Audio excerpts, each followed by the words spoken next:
नंदनपुर नाम के गांव में सुधा रहती थी। सुधा की सास और जेठानी उस पर बहुत अत्याचार करते थे। छोटी मोटी जरूरत की चीजों के लिए भी बेचारी को तरसना पड़ता था। अरे कामचोर कहीं की, इतनी देर से रसोई घर में क्या कर रही है? मुझे जोरों की भूख लगी है और अभी तक खाना नहीं बना। अरे जल्दी जल्दी हाथ चला।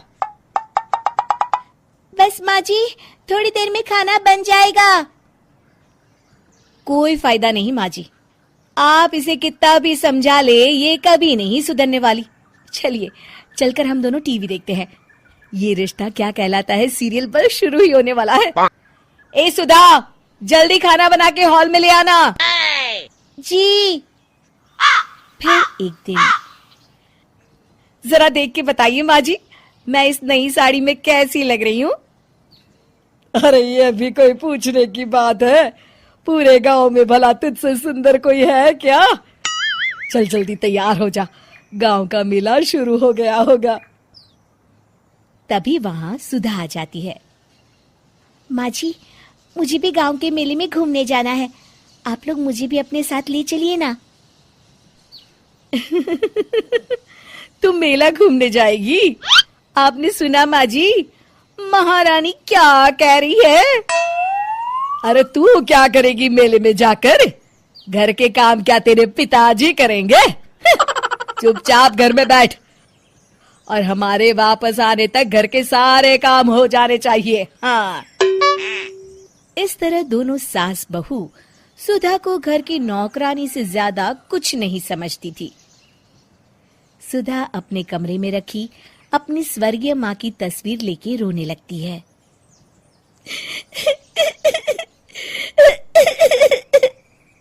माँ, आप मुझे छोड़कर क्यों चली गई? मुझे इस घर में कोई नहीं प्यार करता। तभी अचानक सुधा की माँ तस्वीर से बाहर आ जाती है। अरे क्यों रो रही है? क्या हुआ? अचानक अपनी माँ को सामने देख, अरे माँ, तुम, ये कैसे हो सकता है? तुम जिंदा कैसे हो गई? अरे नालायक, मैं जिंदा नहीं हूँ। तेरी मदद करने के लिए भगवान जी से कुछ दिनों की छुट्टी लेके आई हूँ। माँ, तुम नहीं जानती। अरे मैं सब जानती हूँ, इसलिए तो यहाँ आई हूँ। अब तू देखती जा, मैं कैसे इन दोनों को उनकी नानी याद दिलाती हूँ। अगली सुबह, अरे नालायक, कहाँ मर गई? सुबह की चाय कहाँ है? सुधा घबरा के, अभी लाती हूँ माँ जी। अरे बैठ, तू कहाँ चली? इस बुढ़िया को चाय मैं पिलाती हूँ। अगले ही पल सुधा की सास के कदम अपने आप रसोई घर की ओर चल पड़ते हैं। अरे अरे ये मैं कहाँ जा रही हूँ? अरे मैं चाय क्यों बना रही हूँ? तभी सुधा की जेठानी वहां आ जाती है। माँ जी, आज आप क्यों चाय बना रही हो? सुधा कहाँ है? लगता है महारानी अपने कमरे में आराम फरमा रही है। अभी कान खींच के उठाती हूँ उसे। अच्छा, तेरी इतनी हिम्मत मेरी बेटी को हाथ लगाने की तूने सोची भी कैसे? ठहर जा, अब तेरी बारी है। अगले पल ही सुधा की जेठानी हाथ में पोछा पकड़कर सारे घर में पोछा लगाने लगती है। अरे नहीं, ये मेरे हाथ अपने आप क्यों चल रहे हैं? अरे मैं नौकरानी की तरह सारे घर में पोछा क्यों लगा रही हूँ? सुधा ये सब देख बड़ी खुश हो जाती है। माँ, ये तो चमत्कार हो गया, देखो इन दोनों को। हाँ मेरी बच्ची, बड़े दिनों के बाद तेरे चेहरे पर हंसी आई है। ये तो कुछ भी नहीं है, तू बस देखती जा, इन दोनों के साथ क्या क्या करती हूँ मैं। इस तरह सुधा की जेठानी और सास पूरा दिन घर के काम करती रहती हैं। फिर शाम को, हाय मेरी कमर टूट गई रे। अरे मेरे तो हाथ ही टूट गए। ओ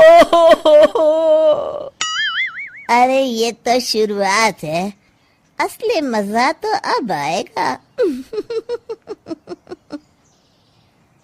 इस तरह सुधा की माँ दोनों सास बहू से रोज घर के सारे काम करवाती थी और सुधा सारा दिन मजे से टीवी देखती थी। अरे ये मेरी जिंदगी क्या हो गई है, कभी पोछा, कभी बर्तन, तो कभी कपड़े। अरे सुधा, जरा कपिल शर्मा का शो तो लगा, आज का एपिसोड बहुत अच्छा होने वाला है। माँ, तुम भी कपिल शर्मा शो देखती हो? और नहीं तो क्या, भगवान जी से छुट्टी लेकर क्या सारा दिन तेरी सास और जेठानी का मुंह देखने आई हूँ। मैं तो अपने कपिल शर्मा को देखूंगी।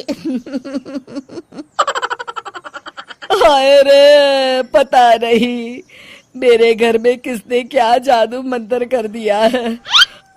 रोज रोज इस तरह के काम करके मेरी हड्डी पसली एक हो गई है। अरे भगवान, इसे कहते हैं जैसी करनी वैसी भरनी। तुम दोनों ने बेचारी सुधा को बहुत दुख दिया है, अब भगवान उसी का तुमसे बदला ले रहा है। मैं तो कहता हूँ कि भगवान से अपनी गलती की माफी मांगो। आप सही कहते हैं जी। हे भगवान, मुझे माफ कर दो, मुझे मेरा सबक मिल गया। मैं अपनी बहू को कभी तंग नहीं करूंगी। अरे बहू, तू मेरा मुंह क्या देख रही है?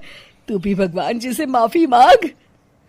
हाँ हाँ भगवान, मुझे भी माफ कर दीजिए। सुधा तो मेरी छोटी बहन है, मैं इसे कभी परेशान नहीं करूंगी।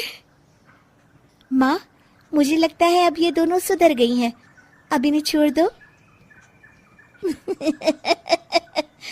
हाँ बेटी, अब तुझे इस घर में कोई तकलीफ नहीं होगी।